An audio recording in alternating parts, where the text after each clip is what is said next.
Good morning student. तो plus two class history lesson 4 हम start करेंगे। तो लेसन 4 है विचारक, विश्वास और इमारतें। तो culture development 400 BC and 400 AD के बारे में पढ़ेंगे। तो हम इस अध्याय में एक बाजार 1000 साल लंबी यात्रा पर जाएंगे। हमने इसमें हम दार्शनिकों के बारे में पढ़ेंगे, यह जानने की कोशिश करेंगे कि जो भी फिलोसफर उनके बारे में हम जानेंगे। काफ़ी जो महात्मा बुद्ध है, जैन है, या ऐसे कुछ एक काफ़ी चीज़ जो हमने प्रीवियस लेसन में पढ़ा था उससे संबंधित इस लेसन में हम देखेंगे। उन्होंने समाज में अपनी स्थिति को समझने के क्या प्रयास किए। हम यह भी देखेंगे कि उनके विचार किस तरह से मौखिक, ओरल एंड रिटन ट्रेडिशनल में संग्रहित हुए हैं। उन्हें स्थापत्य और मूर्ति कला के माध्यम से कैसी अभिव्यक्ति मिली है। ये सब जनता पर इन विचारकों के स्थायी प्रभाव को दर्शाते हैं। हालांकि हम बौद्ध धर्म का विशेष अध्ययन करेंगे। यह ध्यान देने की बात है कि यह परंपरा अकेली विकसित नहीं हुई। दूसरी कई परंपरा थी जो एक दूसरे के साथ लगातार वाद विवाद और संवाद चला रही थी। इस रोमांचक विचारों इन रोमांचक विचारों और विश्वासों की दुनिया के पुनर्निर्माण के लिए इतिहासकार जिन स्रोतों का इस्तेमाल करते हैं उनमें बौद्ध, जैन, ब्राह्मण ग्रंथों के अलावा इमारतों, अभिलेखों जैसे प्रभुत मात्रा में उपलब्ध भौतिक साक्ष्य भी शामिल है। तो इस लेसन में हम देखेंगे कई चीज़ों के बारे में हमने पढ़ना है। इस युग की बची हुई इमारतों में सबसे सुरक्षित है सांची का स्तूप। तो सांची के स्तूप के बारे में पढ़ेंगे। यह स्तूप इस अध्याय के अध्ययन का एक प्रमुख केंद्र बिंदु है। तो हमारा फर्स्ट टॉपिक है सांची की एक झलक। तो देखते हैं हम सांची की झलक के बारे में। तो 19वीं सदी के यूरोपियों में सांची के स्तूप को लेकर काफ़ी दिलचस्पी थी। फ्रांसीसियों ने सबसे अच्छी हालात में बचे सांची के पूर्वी तोरण द्वार, जो उसमें 4 तोरण द्वार थे सांची के स्तूप में, तो फ्रांस के संग्रहालय में प्रदर्शित करने के लिए शारजहां बेगम से फ्रांस ले जाने की इजाज़त मांगी। कुछ समय के लिए अंग्रेजों ने भी ऐसे ही कोशिश की। सौभाग्यवंश फ्रांसीसियों और अंग्रेजों द्वारा दोनों ही बड़ी सावधानी से बनाई गई प्लास्टर प्राकृति से संतुष्ट हो गए। इस प्रकार मूल कृति भोपाल राज्य में अपनी जगह पर ही रही। भोपाल के जो शासक था उसमें शाहजहां बेगम और उनकी उत्तराधिकारी सुल्ताना बेगम ने इस प्राचीन स्थल के रखरखाव के लिए धन का अनुदान दिया। आश्चर्य ही कि जॉन मार्शल है उसके बारे में हमने फर्स्ट लेसन में पढ़ा था, जो आर्कियोलॉजिस्ट थे, ने सांची पर लिखे अपने महत्वपूर्ण ग्रंथों को सुल्तान जहां को समर्पित किया। सुल्तान जहां बेगम ने वहां पर एक संग्रहालय और अतिथिशाला बनाने के लिए अनुदान दिया। तो देखो जो संग्रहालय है, म्यूजियम वगैरह या फिर धर्मशाला वगैरह के लिए डोनेट किया। वहाँ रहते हुए भी जॉन मार्शल ने उपयुक्त पुस्तकें लिखी।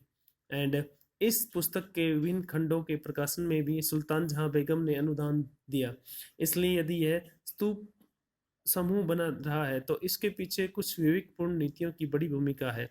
शायद यह हम इस मामले में भी भाग्यशाली रहे हैं कि इस स्तूप पर किसी रेल ठेकेदार या निर्माता की नज़र नहीं पड़ी, नहीं तो उन दिनों लोगों से भी बचा रहा जो ऐसी चीज़ों को यूरोप के संग्रहालयों में ले जाना चाहते थे। यह सभी जस्ट हमने पढ़ा है फ्रांसीसिया जो ब्रिटेन के लोग ये यूरोप ले जाना चाहते थे। तो बौद्ध धर्म के इस महत्वपूर्ण केंद्र की खोज से आरंभिक बौद्ध धर्म के बारे में हमारी समझ में महत्वपूर्ण बदलाव आए। आज यह जगह भारतीय पुरातात्विक सर्वेक्षण के सफल मरम्मत और संरक्षण का जीता जागता एग्जाम। आखिर इस इमारत का क्या महत्व है, यह टीला क्यों बनाया गया, इसके अंदर क्या है, इसके चारों ओर पत्थर की रोलिंग क्यों बनाई गई, इस स्तूप समूह को किसने बनवाया या इसके लिए धन किसने दिया, इसकी खोज कब की गई। ग्रंथों, मूर्तियों, स्थापत्य कला और अभिलेखों के अध्ययन के द्वारा हम इस रोचक इतिहास की खोज कर सकते हैं। आइए हम प्रारंभिक बौद्ध धर्म की पृष्ठभूमि के अन्वेषण से शुरुआत करते हैं। तो नेक्स्ट टॉपिक हमारा कि पृष्ठभूमि, यज्ञ और विवाद। ईसा पूर्व प्रथम सहस्त्राब्दी का काल विश्व इतिहास में एक महत्वपूर्ण मोड़ माना जाता है। इस काल में ईरान में जरथुस्त्र और चिंतक, चीन में खुतंगसी, यूनान में सुकरात, प्लेटो, अरस्तु और भारत में महावीर, बौद्ध और कई अन्य चिंतकों का जो उदय हुआ, उन्होंने जीवन के रहस्यों को समझने का प्रयास किया। साथ ही वे इंसानों और विश्व व्यवस्था के बीच रिश्तों को समझने की कोशिश कर रहे थे। यही वह समय था जब गंगा घाटी में नए राज्य और शहर उभर रहे थे और सामाजिक एवं आर्थिक जीवन में कई तरह के बदलाव आ रहे थे। तो ये मनीषी इस बदलते हालात को भी समझने की कोशिश कर रहे थे। तो नेक्स्ट टॉपिक है यज्ञों की परंपरा। तो देखते हैं अनुष्ठान क्या, कैसे ब्राह्मणों के लिए कैसे जरूर था। तो चिंतन और धार्मिक विश्वास व्यवहार की कई धारणाएं प्राचीन युग से ही चली आ रही है, एंशियंट टाइम से चली आ रही है। पूर्व वैदिक परंपरा जिसकी जानकारी हमें 1500 से 1000 बीसी में पूर्व में संकलित ऋग्वेद से मिलती है, जो पुराना ग्रंथ है ऋग्वेद उसमें प्राप्त होती है। वैसी ही एक प्राचीन परंपरा थी। ऋग्वेद अग्नि इंद्र सोम आदि कई देवताओं की स्तुति का संग्रहण है। यज्ञों के समय इस स्रोतों का उच्चारण किया जाता था और लोग मवेशी बेटे स्वस्थ लंबी आयु आदि के लिए प्रार्थना करते थे।